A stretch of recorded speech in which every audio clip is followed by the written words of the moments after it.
নমস্কার দর্শক বন্ধুরা, রে স্পোর্টসের পর্দায় আপনাদের সকলকে স্বাগত জানাই। এই মুহূর্তে আমি যেখানে দাঁড়িয়ে রয়েছি সেই মাঠের ছবিটা আপনাদেরকে দেখাতে চাইব। শিমুরালী সাংস্কৃতিক সংঘ ময়দান। এই ময়দানেই বেড়ে উঠেছিল একটা প্রতিভা, যাকে আজ হয়তো বাংলা ময়দানের প্রতিটা মানুষই চেনেন। আজ সকালে আমাদের গন্তব্য কোথায় ছিল বলতে পারবেন? কল্যাণী, নৈহাটি না, নৈহাটি কল্যাণী পেরিয়ে আজকে আমাদের গন্তব্য ছিল শিমুরালী, এবং এই মুহূর্তে আমি দাঁড়িয়ে রয়েছি সেই শিমুরালীর মাটিতেই এবং সেই মাঠে যেখানে একটা লড়াকু প্রতিভা বেড়ে উঠেছিল। প্রতিদিন আমরা যারা সাংবাদিক, আমরা হয়তো খবরের সন্ধানে ঘুরে বেড়াই, কিন্তু কিছু কিছু দিন একটু ব্যতিক্রম হলে সেই খবরটা আপনাদের কাছে পৌঁছে দিতে মন্দ লাগে না। আজকে আমরা ছিলাম একটা লড়াকু প্রতিভার অন্বেষণে, যে প্রতিভার আর নতুন করে অন্বেষণ করার বোধহয় দরকার নেই। সেই প্রতিভা নিজেই নিজেকে মেলে ধরেছেন। এতক্ষণ কার কথা বলছিলাম আপনারা নিশ্চয়ই বুঝতে পেরেছেন। মামনি পাঠচক্রের গোলরক্ষক অর্ণব দাসের কথা, যিনি গতকাল ইস্ট বেঙ্গলের বিরুদ্ধে নিজের লড়াইয়ের প্রমাণ দিয়েছেন, নিজের জেদের প্রমাণ দিয়েছেন, নিজের ইচ্ছা শক্তির প্রমাণ দিয়েছেন। সদ্য মাতৃহারা ছেলেটি ইস্ট বেঙ্গলের বিরুদ্ধে নিজেকে প্রমাণ করেছেন এবং একাই মামনি পাঠচক্রের হয়ে অপ্রতিরোধ্য একটা গোল দুর্গ হয়ে দাঁড়িয়েছিলেন। ইস্ট বেঙ্গলের ছটা নিশ্চিত গোল বাঁচিয়েছেন এবং দলকে জিতিয়েছেন। সর্বোপরি অর্ণবের লড়াইয়ের কথা বোধহয় আর নতুন করে বলে দিতে হবে না। সম্প্রতি মাকে হারিয়েছেন, কিছু বছর আগে বাবাকে হারিয়েছিলেন, কিন্তু তারপরেও নিজের ফুটবল খেলার ইচ্ছা শক্তিটাকে মরে যেতে দেননি। প্রথম হয়তো ক্ষণিকের জন্য ফুটবল থেকে দূরে সরে এসেছিল, কিন্তু তারপর আবার পুনরায় হাতে তুলে নিয়েছে তার গ্লাভস। 3 দিন আগে যখন তার মাতৃবিয়োগ হয়, তারপর খুব স্বাভাবিকভাবেই ভেঙে পড়েছিল, কিন্তু সেই সময় একবারের জন্য সে ভাবেনি যে ফুটবল খেলবে না। ইস্ট বেঙ্গলের বিরুদ্ধে ম্যাচের আগে হাতে তুলে নিলেন দস্তানা, ধরা কাছা ছেড়ে মামনি পাঠচক্রের জার্সি গায়ে নেমে পড়লেন মাঠে, লড়াই করলেন, ইস্ট বেঙ্গলের আক্রমণ ভাগকে ফোঁটা করে দিলেন। ম্যাচ শেষে হয়তো কান্নায় ভেঙে পড়লেন। কোথাও কি সেই সময় যখন আমরা দেখলাম যে শেষ বাঁশিটা বাজলো, তখন কান্নায় ভেঙে পড়ছেন অর্ণব দাস? কোথাও কি নিজের মাকে খুঁজছিলেন? হয়তো তাই সেই উত্তরই আজকে খুঁজলো রে স্পোর্টস। স্মৃতিচারণা নয়, কতটা ভবিষ্যতের দিকে তাকাচ্ছে অর্ণব। এই কঠিন সময় অবশ্যই তার কাছে অত্যন্ত লড়াইয়ের। সেই লড়াই শুধু নিজের ইচ্ছা শক্তির জোরেই জিতে নিতে চান অর্ণব। রে স্পোর্টসকে দেওয়া বিশেষ সাক্ষাৎকারে জানালেন বাবা মা কিভাবে তাকে সাহায্য করেছে, তার এই ফুটবল ক্যারিয়ারের পিছনে তার বাবা মায়ের অবদান কতটা। আজকের দিনে বড় বেশি করে তার পিতা মাতাকে সে মনে করছে, খুব স্বাভাবিক সেটাই।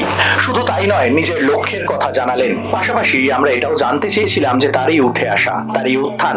আজকে যে মাঠে দাঁড়িয়ে রয়েছি সেখান থেকে 11.5 বছর বয়সে যাত্রা শুরু করেছিলেন। এখন বছর 23-এর এই যুবক, সে কিন্তু নিজের লড়াইয়ের মন্ত্র বুনছে। নবাব ভট্টাচার্য থেকে ভাস্কর স্যারের কথা, সবার কথাই বললেন অর্ণব দাস। কি বলছেন চলুন শুনে নেওয়া যাক তার মুখ থেকেই। অর্ণব, মা চলে যাওয়ার দুঃখ কখনোই কারোর সাথে ভাগ করে নেওয়া যায় না। তবুও তুমি কালকে মাঠে দাঁড়িয়ে যে লড়াইটা লড়লে এবং তোমার সতীর্থরা যেভাবে তোমার পাশে থাকলো, এই ম্যাচ, এই খেলা সব কি শুধুই মা বাবার জন্য উৎসর্গ করবে? হ্যাঁ, বাবা এই ফুটবলের রাস্তাটা দেখিয়েছিল, সব কিছুই তাদের জন্য হয়েছে। তোমার জার্নিটা যদি একটু বলো, শুরুটা এবং এখনো পর্যন্ত এই যে পাঠচক্রের হয়ে খেলছো, তোমার জার্নিটা যদি একটু ভাগ করে নাও। 12 বছর বয়সে আমাদের এখানে শিমুরালী সংস্কৃতি সংঘ ফুটবল কোচিং ক্যাম্পে আমার বাবা নিজেকে ভর্তি করে, ওর থেকে ভাস্কর্যের সাথে দেখা। আস্তে আস্তে ওখানেই বড় হওয়া। প্রথমে আমি গোলকিপার খেলতাম না, স্টপার সাইড ব্যাক খেলতাম। সেখান থেকে ভাস্কর্যটি হয়েছে যে গোলকিপার খেলা, কারণ গোলকিপার খেলে ইউনাইটেডে পাঠায় আমাদের। সেখান থেকে আস্তে আস্তে আস্তে আস্তে কাউন্সিলের সাথে দেখা হয়। নবাব স্যার এবং ভাস্কর স্যারের ভূমিকা কতটা তোমার এই উত্থানের পিছনে? অনেক, বলে বোঝানোর মতো নেই। সত্যি কথা বলতে ছাদের মতো। দেখো, কালকে যখন তোমাকে আমরা দেখলাম, ম্যাচ শেষ হলো, তুমি সত্যি কথা বলতে কালকে পাঠচক্রের হয়ে একেবারে একটা অপ্রতিরোধ্য দুর্গের মতো দাঁড়িয়েছিলে, কিন্তু ম্যাচ যখন শেষ হলো তুমি আর নিজেকে ধরে রাখতে পারোনি এবং খুব স্বাভাবিক সেই আবেগের বহিঃপ্রকাশটা। তখন কি কোথাও মাকে খুঁজছিলে? হ্যাঁ, খুব কথা মনে পড়ছিল কালকে। সত্যি কথা বলতে ম্যাচ নিয়ে খুব একটা ভাবিনি, বাড়িতে যখন থাকি তখন মা বাবার কথাটাই বেশি মনে পড়ে। তো ম্যাচের শেষে একটু তোমার সতীর্থরা তোমার পাশে রয়েছে। কালকে আমরা একটা খবর জানতে পেরেছি যে তোমাদের ক্লাবের পক্ষ থেকে একটা খাওয়া দাওয়ার প্রস্তাব ছিল, কিন্তু তারা সেই টাকাটা শুধু তোমাকে সাহায্য করার জন্য ফিরিয়ে দিয়েছে। তো এই যে সতীর্থদের পাশে থাকা, এটা মানে কতটা ভালো লাগে? বড় একটা অবদান, পরিবারের মতন। ফুটবল খেলতে হলে বন্ডিংটা খুব দরকার, এটা আমাদের বার্সেলোনা আর ইউনাইটেড মধ্যে দুটো টিমের মধ্যেই আছে। কালকে ধন্যবাদ জানাবো আমি পুরো টিম ম্যানেজমেন্টকে। এর আগে আমরা শুনেছিলাম যে যখন তোমার বাবা চলে যায় তখন তুমি একটা সময় সিদ্ধান্ত নিয়েছিলে যে খেলা ছেড়ে দেবে, কিন্তু এখন তোমার কাছ থেকে যেটা পাওয়ার যে তুমি শুধু বাবা মায়ের জন্যই হয়তো খেলছো। ভবিষ্যতের লক্ষ্য কি রয়েছে? ভবিষ্যতে একটা টাইমে ছেড়ে দিয়েছিলাম খেলাধুলা, ছেড়ে সিকিউরিটি গার্ডের কাজ করতাম। তো সেখান থেকে কাজটা ছেড়ে আবার 1 বছর পর খেলাধুলা এসেছি। ভবিষ্যতে অত কিছু ভাবিনি, যা হচ্ছে হোক, খালি ফুটবলটা খেলতে চাই। ভবিষ্যতের কথা মাথা নিচ্ছি। বড় দল খেলার ইচ্ছে রয়েছে বা ভারতের হয়ে খেলা? স্বাভাবিক, বড় দল খেলার তো ইচ্ছা প্রত্যেকটা প্লেয়ারের থাকে, কিন্তু স্টেপ বাই স্টেপ করবো। এখন কিছু বলতে চাই না এসব নিয়ে। আমাদের তো আরও আমার খেলা উচিত, এইটুকুনি জানি, খেলতে চাই।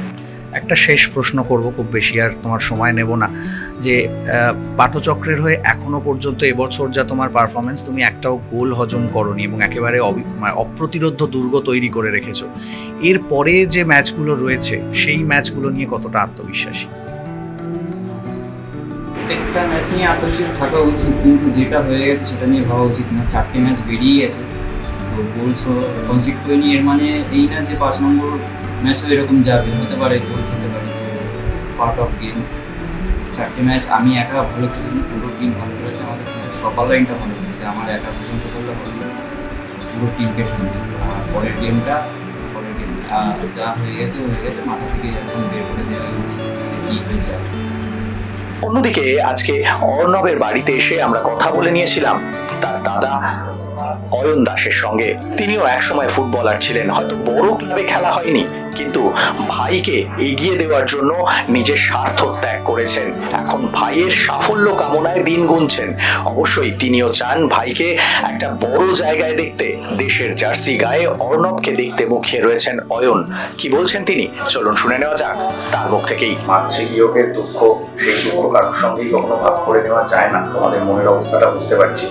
কিন্তু গতকাল ভাইয়ের এই যে সাফল্য, যেভাবে ইস্ট বেঙ্গলের সমস্ত আক্রমণকে রুখে দিল, কি মনে হলো ওর খেলা দেখে? কত দূর এগোবে, কতটা আশাবাদী?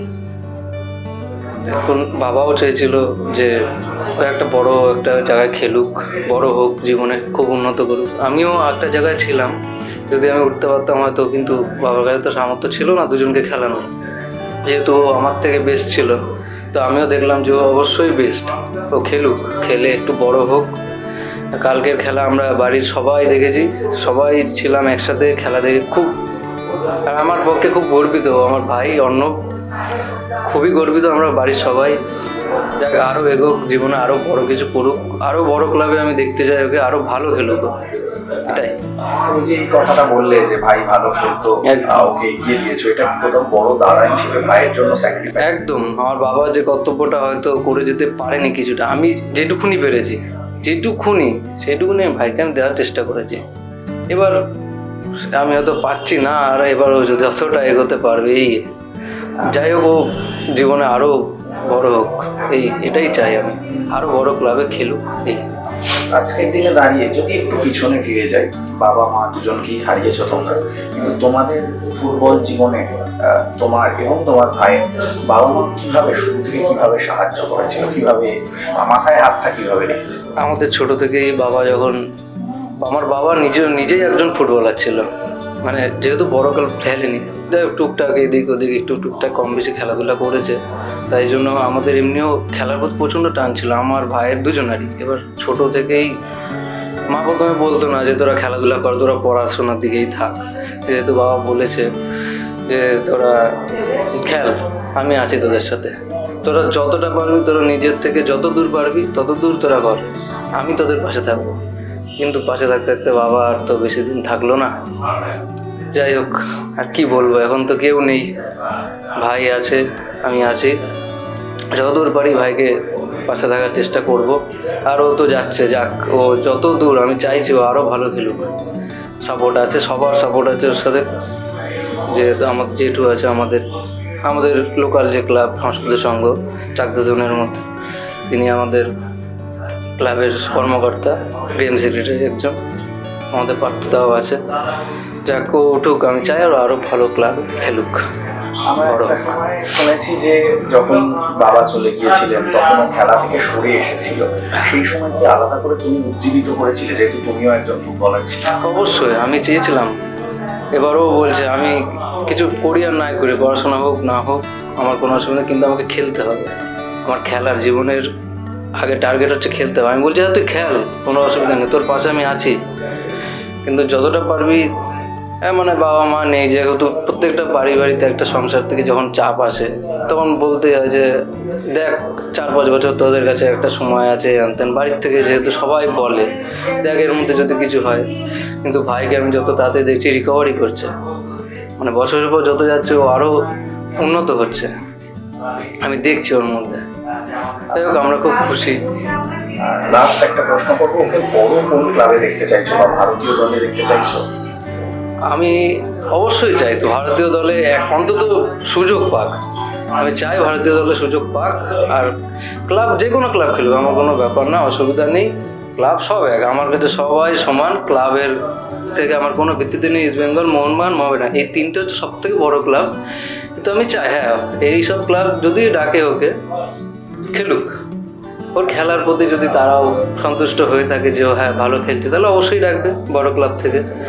হ্যাঁ, এটাও চাই যে দেশের জন্য খেলুক, তাহলে অবশ্যই দেশ, আমি একা না, সবাই, গ্রামের সবাই, দেশের সবাই খুশি হবে আশা করি।